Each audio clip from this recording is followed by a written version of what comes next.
بھائی سے مذاق ہے، اس لیے فری ہو کے میں ان سے بات کر رہا ہوں. ڈانٹ بھی دیں گے تو میں برداشت کر لوں گا، کوئی بات نہیں، بڑے بھائی ہیں. آج کا ہمارا سفر بہت قیمتی سفر ہے، بہت ہی خوبصورت سفر ہے. آج ہمارے طائف جانے کے 3 مقصد ہیں. کتنے مقصد؟ 3 مقصد. اور یہ ذہن میں رکھ لیں، آج ہمارے طائف جانے کے 3 مقصد ہیں.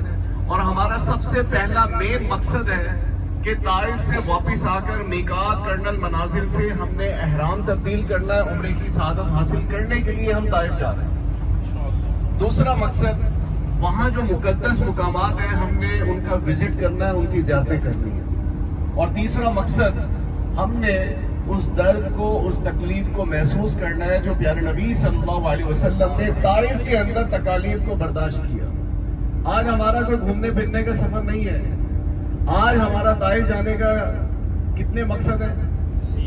جی بلال بھائی، 3 مقصد ہیں. بتائیں کون سے مقصد ہیں، مجھے بتائیں بلال بھائی. ٹھیک، دوسرا اور تیسرا؟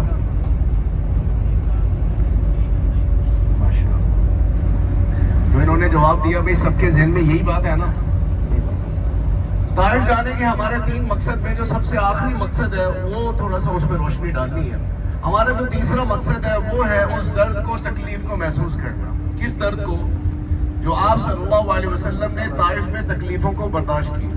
میں نے آپ کو مکہ کی زیارت میں بھی بتایا تھا کہ یہ دین جو ہم تک پہنچا ہے بہت محنت سے، بہت تکالیف سے، بہت قربانیوں سے ہم تک پہنچا ہے. سمجھ رہے ہیں بات کو؟ میں نہیں سننا چاہ رہے بات کو. جی کہاں چلے گئے؟ میں آپ سے بات کر رہا ہوں بھائی، توجہ دے دیں، 5 منٹ کی بات سن لیں. طائف جانے کے ہمارے 3 مقصد میں سے جو آخری مقصد ہے اس پہ تھوڑی سی روشنی ڈالنی ہے. اللہ کے نبی صلی اللہ علیہ وسلم موجود تھے، حضرت عائشہ رضی اللہ تعالیٰ عنہ موجود تھی، پیارے نبی صلی اللہ علیہ وسلم نے موجود تھے. تو حضرت عائشہ رضی اللہ تعالیٰ عنہ نے پیارے نبی صلی اللہ علیہ وسلم سے پوچھا کہ پیارے نبی صلی اللہ علیہ وسلم آپ یہ بتائیے کہ آپ نے دین کے لیے، اللہ کے نام کو، توحید کی بات کو پھیلانے کے لیے بے پناہ محنت کی، بہت قربانیاں دی. آپ یہ بتائیے کہ آپ کو سب سے زیادہ تکلیفیں کہاں پر ملی؟ تو انہوں نے مکہ کے مشرکین کا ذکر نہیں کیا. انہوں نے کہا کہ طائف کے مشرکین نے مجھے بہت ستایا، بہت تکالیف دی.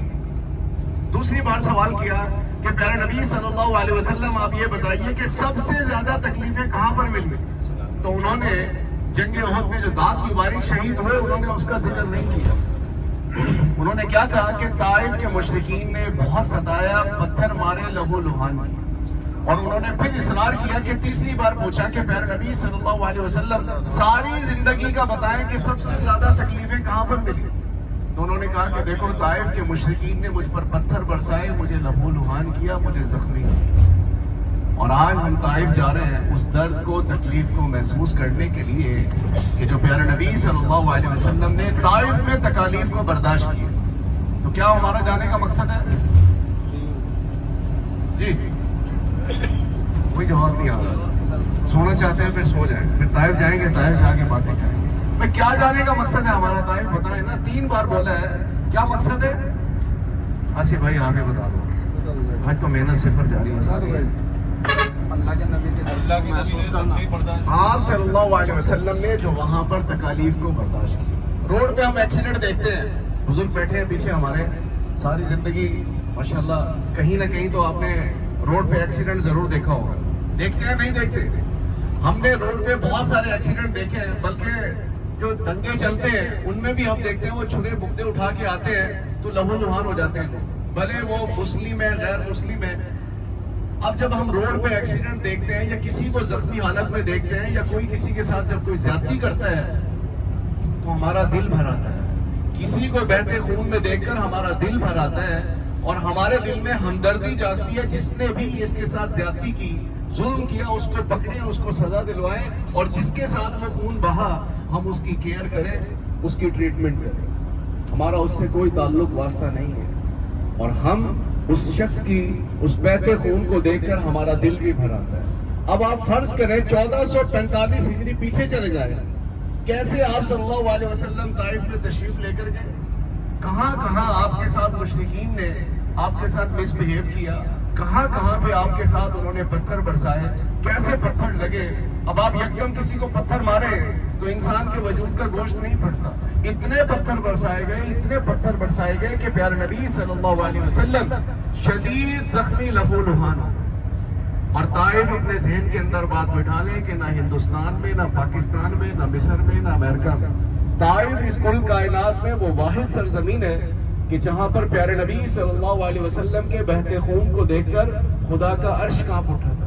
ساتوں آسمان لرز گئے تھے آپ صلی اللہ علیہ وسلم کے اس بہتے خون کو دیکھ. اور آج ہم بھی اس درد کو، اس تکلیف کو محسوس کرنے کے لیے طائف جا رہے ہیں. اللہ سے دعا کیجیے کہ جس مقصد کے لیے ہم جا رہے ہیں اللہ ہمیں ہمارے مقصد میں کامیاب فرمائے.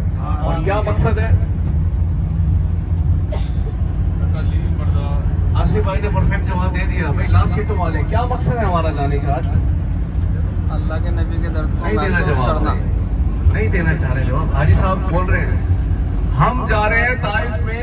پیارے نبی صلی اللہ علیہ وسلم نے جو قربانیاں دی ہیں ہم اس درد کو، تکلیف کو محسوس کرنے کے لیے طائف جا رہے ہیں. سب مل کر دعا کیجیے کہ جس مقصد کے لیے جا رہے ہیں اللہ ہمارے لیے آسانیاں فرمائے. آمین. تو آپ لوگ آرام کیجیے. طائف کے مقصد میں نے آپ کو بتا دیے کیونکہ وہ تڑپ نہیں ہے. وہ جو جذبہ ہے نا، ذوق شوق، وہ جو چاہت ہے بھائی طائف جا رہے ہیں لیکن وہ کرنٹ نہیں ہے، نہ وہ جذبہ ہے. لیکن جب طائف جائیں گے نا تو پھر کرنٹ بھی آپ کے اندر میں نے لے کے آنا ہے، وہ جذبہ بھی پیدا کرنا ہے. کیونکہ وہاں جس مقصد کے لیے جا رہے ہیں نا تو وہاں پھر یہ اگنور کرنے والا سفر نہیں ہے، نہ یہ آرام کرنے والا سفر ہے. وہاں تو جس مقصد کے لیے جا رہے ہیں اس کو ہمیں حاصل کرنا ہے. تو جو سونا چاہتے ہیں آپ لوگ آرام کیجیے، جو نہیں سونا چاہتے تو بھائی پھر ذکر اذکار کیجیے، دعاؤں کا اہتمام کیجیے. اللہ سنیں گے تو بھائی سفر بھی ہمارا بہت قیمتی ہے. دعاؤں کا سلسلہ بھی جاری رکھیں گے، ذکر اذکار بھی کریں گے، استغفار بھی کریں گے. اور اس سارے سفر میں نہ جانے کس کا کوئی ایسا عمل، کوئی دعا، کوئی ذکر، کوئی ایسا عمل اللہ کو پسند آ جائے وہی ہم سب کی قبولیت کا سبب بنتا ہے. تو ماشاءاللہ ہمارے بلال صاحب، ہمارے مولانا بلال صاحب ہمارے ساتھ ہیں. مکہ میں موقع نہیں ملا کیونکہ ٹائم شارٹ تھا. آج ہمارے پاس بہترین ٹائم ہے تو ان سے کوئی اچھی ایمان افروز گفتگو بھی سنیں گے اور بہترین سی ہدیہ انعام بھی سنیں گے. تو آپ نے ان کی حوصلہ افزائی کرنی ہے. ہمارے بلال بھائی جو ماشاءاللہ مظفر نگر سے آئے ہیں، اس علاقے سے آئے ہیں کہ جن کے لوگوں سے مجھے بہت ڈر لگتا ہے. لڑتے بھی ہیں، جھگڑتے بھی ہیں. کئی دفعہ ہمیں ڈر لگ گیا اپنی عزت سے کہ بھائی وہ منٹ میں بے عزت کر دیتے ہیں، لڑ پڑتے ہیں. تو مظفر نگر میں اچھے لوگ بھی ہیں. تو بلال بھائی سے جی ماشاءاللہ ہم خوبصورت سی نعت سنتے ہیں. آپ نے حوصلہ افزائی کرنی ہے. آج